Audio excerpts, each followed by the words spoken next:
Alright, welcome to Barcelona Historic. We've got a 100% distance race this weekend, so instead of the typical 66% races, which are about an hour, we've got about 1 hour 30 minutes. That just means that the race pace is going to be even more important this weekend, so going to be very, very important to be able to establish a rhythm mid-race, being able to do consistent laps, being able to really lock your mind into the race and make sure to get to the end. Looking at this qualifying lap here, the session was about 33C. It wasn't super grippy. You can see it was moderately low usage. I've seen some colder and more grippy tracks before, so I think the 13s are possible for the top guys. I think race pace in moderate conditions, which are about mid 30s C and about this kind of grip, would probably be mid 16s, maybe low 16s. So yeah, let's just look at the lap. Coming into T1 here.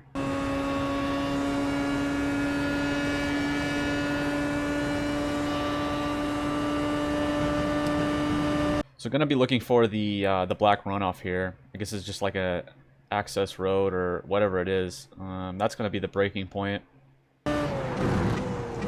Bringing it down into second or third, depends how much grip you have, what the car is doing at that time in the stint, how comfortable you are. Sometimes I'll bring it to second, sometimes I'll bring it to third, just kind of depends. Using all the inside curb, but making sure to not hit this yellow sausage curb or whatever. If you hit that, you're going to be completely unstable with the car, and yeah, it's not going to be any fun. You can get up on this inside curb. You can even get up on the green. I think it depends on setup. Dampers and suspension geometry come into play. If you run over it, you're going to have to be careful on exit when the car comes back onto the surface of the road, and you've got the oscillations, you've got a change in height from the tires, so you got to be careful on throttle. But obviously you're going to cut a little bit of the track, so you can gain a little bit of time if you're good on the throttle. You can be safe and just use a little bit of this red and white curb, or you can just stay completely off it. But just trying to maximize speed through here and not lose the rear end is the most important thing. So trying to bring the car back over to the left as far as possible. We want to maximize speed and throttle application through turn 3 here. So I like to hook the car quite a bit over to the left. And then just bringing it all the way in, keeping it tight all the way through 3, maximizing your throttle. During the race, there's probably going to be a little bit of a lift unless you're getting a headwind into here. So just being careful on the throttle, but maximizing as much as you can. Driving it all the way out to the second green bit here, the darker forest green, to maximize your time. If you get out, you can use all of this light green, but if you get out of this light green and touch any of this dark green, it's a 1x off track. And that extends just to the end of the forest green bit. And then from there, we're just going to run it all the way out, maximizing the straight line speed. And we're going to use all of this runoff here to open up turn 4 here. So braking under the bridge, going to bring it down into third or second. I typically like second for the extra rotation, but it depends on car setup, your gearing, how comfortable you feel with the rear stability of the car. So just going to maximize your speed entry here, and just going to be going for a mid to early apex. So bring it all the way into the inside of the turn 4 curb here, and then just going to run it out wide as much as we can, maximizing the rear. It's going to be sliding a lot. It's low grip and a tight turn here, but it's super fast as well, so just got to maximize the speed without losing the rear too much. You see a little bit of a slide there mid-corner, and that's pretty typical. All the way out to this exit curb here, and then immediately back over to the right for turn 5. I really like this braking zone here. It's super difficult downhill. Camber change mid-corner too. The curb is pretty high profiled. So I like to bring it out really late apex here. I'll drive it all the way out to this end of this curb pretty much. Bringing it down into second and using all of the curb in the braking zone here. You want to miss the green bit of this inside curb and the end of this red and white bit. It raises up towards the later apex stages of the corner here, but just swinging it in as much as we can, using all the camber to our advantage. Driving it all the way out on exit. We don't want to use any of the sand. That's an off track if you touch any of the sand, but you can use all of this green bit here. So turn 7 and 8, super difficult uphill chicane. We want to use all of this red and white curb on entry.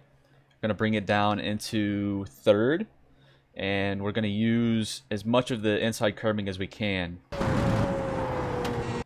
I didn't on this lap. I got a little bit wide, understeered out, but typically you would want to hook this inside curb of the green bit here. You can use a little bit of this green, you can use all this red and white. Now I suppose on this lap you could also just take a different line like I did here. If you understeer out a little bit, what that will mean is that it kind of levels out, the road levels out mid-corner here, and you can get on throttle a little quicker if you get a little bit wider with your line like I did here. That just means you got to get on throttle quicker than if you had a tighter line through the first apex, turn 7. Using all of this runoff bit, and we're going to drive it to this yellow curb, making absolutely sure to not hit this. I'm assuming you can probably get wing damage if you touch this, but you don't want to touch it at all, basically. But getting extremely close to as it. See if I can get an angle here. But yeah, absolutely maximizing it here to the yellow curb. Just trying to show that. Up into the uphill turn 9, super difficult, not quite flat out. If you get a headwind into here, you could probably take it flat out in qualifying. I have seen a headwind into here. But I'm just going to keep it in 5th. Light lift. And I'm going to late apex this here. I actually found that if you don't turn in quite as early as most people do, if you turn in a little bit later, the track levels out towards the top. And you can just punch the throttle quite a bit harder and sooner if you take that later apex as opposed to keeping it tight to the curb all the way through. So see, normally people would, be out here into the right and be hitting this inside curb, but the later apex approach, I feel like you can take a little bit more speed on exit. So this is one of the dumbest off tracks in iRacing. People complain about Spa a lot, but holy shit, this is useless. I have no idea where the off track X is, but it's somewhere in this region right here. I'm sure if you've pushed the limits in turn 9, you've experienced this. I have no consistency in where the off track is. I don't know if it's starting with this green and white. I don't know if it's somewhere in this middle bit. I don't know if it's out here. I have no idea. It's just a prayer every single lap through turn 9 here for this off track. Just hope for the best, I guess. But yeah.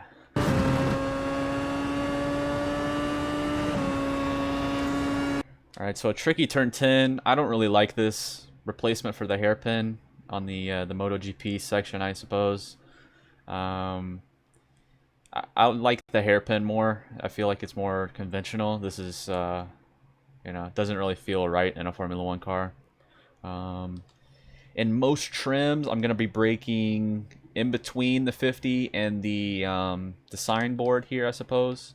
In race trims early in the stint when it's high on fuel, I'll probably brake right at the metal beam here. Just going to bring it down into second gear and early apex kissing the inside curb here. You can use some of this outside curb on braking as well. Might open up the corner a little bit for you. So I'm going to early apex here. I've noticed that if you get out wide here, if you leave the braking a little bit late, and you can run it all the way out to the outside bit of the track, I suppose, you can kind of take like a V line through it. You can go out straight on here little more straight out, and then bring it back in and be on the full throttle quicker down into turn 11. But I prefer this inside line. I feel like there's more grip on the racing line, especially with that newer update a couple weeks ago where they raised the grip on the racing line and lowered the grip off of it. I feel like it's more consistent to stay tight through here. But just up through the gears, being careful not to lose the rear. All the way out to the left here into turn 11. Just going to open up the corner as much as possible, down 2 gears, and just going to let the car decelerate itself, basically. It's really, really long corner. I like to take a wide entry and then just keep it tight most of the way through. I know this corner has been talked about in Formula 1 where some of the drivers like to take a V-line approach to it, kind of like the last corner how I talked about. They'll just bring it out inside early and then bring it back out. I just like to keep it rounded all the way through. That's just my personal preference.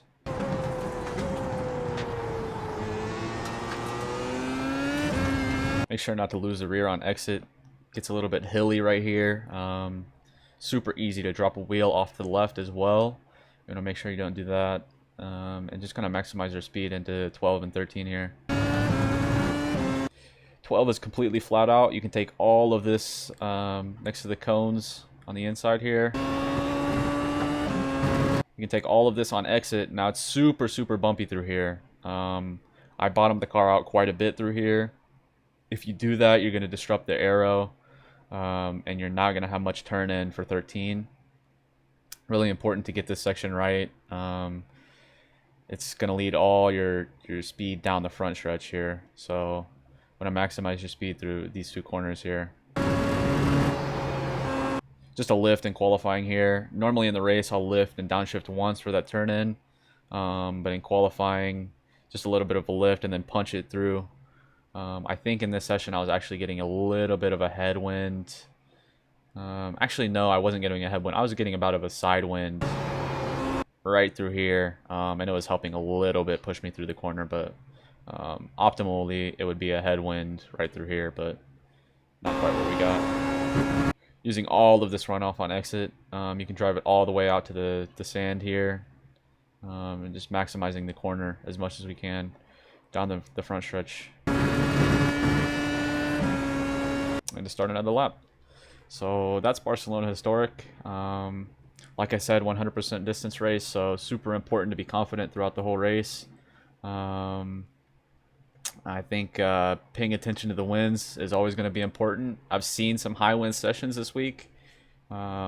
Typically it's been, 6 to 10 mile an hour winds, but I've seen a 15 to 18 mile an hour wind just as always. I think there's just one of those sessions in the pool that they pick from that just has crazy wind every week, and if we pop that during the race, it's going to be very, very difficult.